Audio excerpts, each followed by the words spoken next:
Hey guys, so today I want to show you how to improve your kettlebell swing because it's an amazing exercise and I think a lot of people have a hard time doing it, and mainly because there hasn't been enough instruction on how to do it properly. So one of the most important things of a kettlebell swing is the actual hinge, okay? That means you're pushing your hips back and then quickly thrusting forward. So I'm not pulling my hips back and then following through all the way so that my back arches. Okay, a hinge is basically pulling it back pulling your hips back so you feel the pull in those hamstrings, almost like you're trying to push the wall with your bum or another object with your bum, okay? And then hinging those hips forward and squeezing those glutes. So the squeeze of the glutes is really important as well. So if you can't really feel that hinge when you do your kettlebell swing, you might want to try practicing your hinge by simply just holding a light kettlebell and then pushing back again until you feel that activation in the hamstring and pushing your butt back and then hinging forward. And the reason that we're holding that kettlebell is so that we can just get used to holding something as we do that hip hinge, okay? So that's the most important thing, is the hinge of the movement, okay?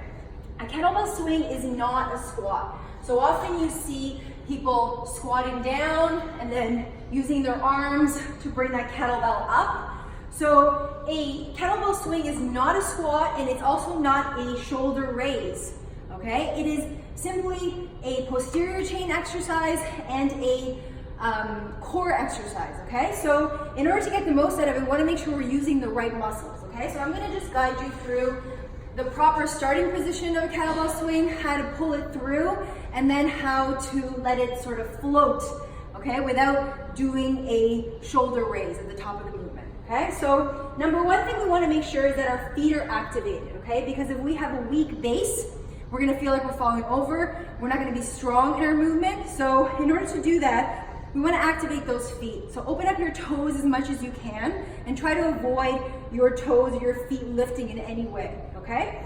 Then we're going to come down, and like I said, we're going to push our hips back. So we're not squatting, we're pushing our hips back so we feel that activation in our hamstrings, okay? And then we're going to have our kettlebell in front of us. We don't want to begin with the kettlebell here trying to just like pendulum it through. We want to have the kettlebell in front of us. Not so far that our arms are fully extended, but with just a nice natural bend to those arms, okay?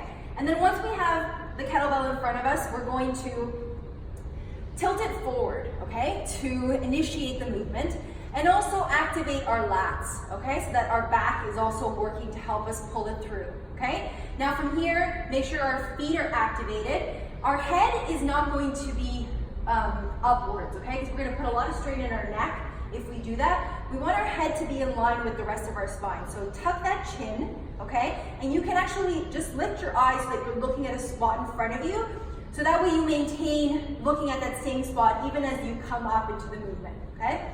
So from here, we're going to inhale and exhale as we hinge through.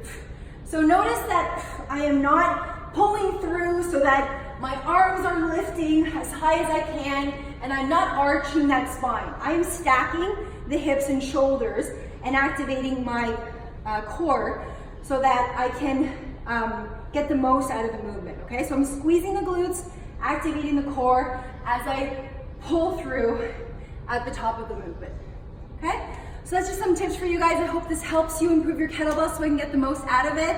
Have an awesome day, guys.